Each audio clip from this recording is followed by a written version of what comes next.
Hello everyone, के तपाईहरु आफ्नो ओरिजिनल इमेलले वेबसाइटहरु लगइन गर्नुहुन्छ? यदि गर्नुहुन्छ भने तपाईको इमेल थ्रेटमा छ। तपाईको इमेललाई ह्याकरहरुले ह्याक गर्न सक्छ र तपाईको इम्पोर्टेन्ट इन्फर्मेसन चोर्न सक्छ र तपाईको इन्फर्मेसन युज गरेर तपाईलाई हानि पुर्याउन सक्छ। त्यसकारण आज म तपाईलाई एउटा टेम्पोररी इमेल क्रिएट गर्न सिकाउँछु र त्यो इमेलले वेबसाइटहरु लगइन गरेर पनि देखाउँछु। एकदमै इम्पोर्टेन्ट भिडियो हुन गइरहेको छ यो। सो तपाईहरु यो भिडियो अन्तिमसम्म हेर्नुहोला। So welcome to Radhakrishna Chaudhary channel. यदि तपाईहरु मेरो च्यानलमा नयाँ आउनु भएको छ भने मेरो च्यानललाई फलो गरिदिनु होला, लाइक गरिदिनु होला, कमेन्ट गरिदिनु होला, सब्स्क्राइब गरिदिनु होला, बेल आइकनलाई हिट गरिदिनु होला। मलाई तपाईको सानो सपोर्टले, लाइक्स, कमेन्ट र शेयरले मलाई एकदमै मोटिभेट पाउँछ र यस्तै अझ इन्फर्मेटिभ भिडियो बनाउन मलाई मद्दत गर्छ। सो अब ढिला नगरिकन सुरु गरौँ।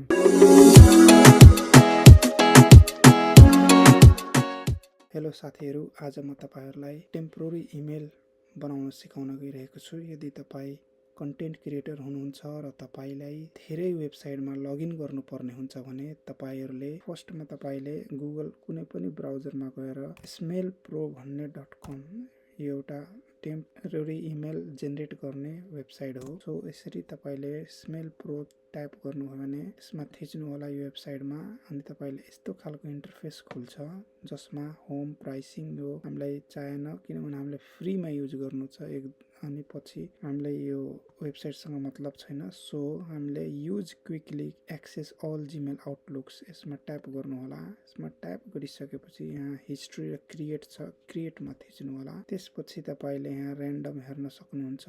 यो सबै जस्ताको त्यस्तै छोड्दिनु होला। अनि यहाँ मेन ध्यान दिनुपर्ने कुरो भने gmail.com, यसमा gmail.com हुनुपर्छ अनि जेनेरेट थिच्नु होला। जेनेरेट थिचिसकेपछि तपाईले यहाँ हेर्न सक्नुहुन्छ नयाँ जीमेल क्रिएट भइसकेको छ। अनि अब यसलाई यो जीमेल युज गरेर लगइन गरेर पनि देखाउन गइरहेको छु। सो अब मैले एउटा वेबसाइट अलरेडी ओपन गरेर राखेको छु। टेन्सेन्ट युनियोन भन्ने एउटा चाइनिज वेबसाइट हो जसबाट तपाईले भिडियो क्रिएट गर्न सक्नुहुन्छ। यहाँ लगइनमा थिच्नु भयो भने यस्तो खालको अप्सन आउँछ बारकोड, अनि हामीले जीमेलबाट ओपन गर्नु छ भने मैले जुन यहाँबाट तपाईले कपी गर्नु होला टेम्पोररी इमेल कपी गर्नुभयो। त्यसपछि यहाँ आएर पेस्ट गर्नु होला, पेस्ट गरिदिनुस्।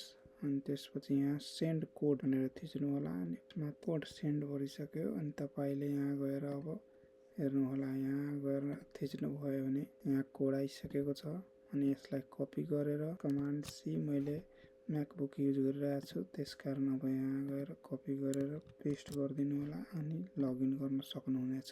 हेर्न सक्नुहुन्छ अलरेडी यहाँ लगइन भइसकेको छ। अब तपाईले यो वेबसाइट मजाले युज गर्न सक्नुहुन्छ। सो यसरी नै तपाईले टेम्पोररी इमेल बनाएर तपाईले यस्तै धेरै वेबसाइटमा लगइन गरेर तपाई आफ्नो जुन काम छ तपाईले काम भ्याएर तपाईले त्यो इमेल आफै क्लोज भइदिन्छ र तपाईले त्यो इमेलसँग मतलब हुन्न। सो यस्तै इन्फर्मेटिभ भिडियोको लागि मलाई फलो गर्नु होला। मैले यस्तै अझ इन्फर्मेटिभ भिडियो अझ लिएर आउने नै छु। आजको लागि यति नै। Thank you very much for watching.